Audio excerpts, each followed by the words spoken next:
In this video, I'll show you how to convert WhatsApp videos that are not supported into a usable MP4 video format. Sometimes when we try to import a WhatsApp video into an editing project, we may see an error message like this. You can see here, it says unsupported media type. That simply means the video format is not being accepted by the app or software we are using. But don't worry, this can be fixed very easily. So let me show you how to do it. First, we need to open this website. You can see the website link displayed on the screen. Once the website opens, we need to look for the video section. Now, from this list of media formats, we need to select MP4. Next, on this page, click this button here.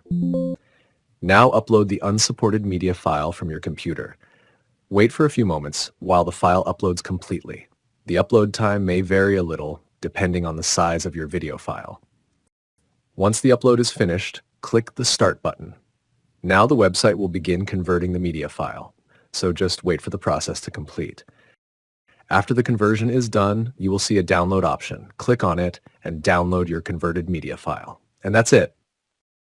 With this, we have come to the end of this video. Like, comment, and share the video if it was helpful.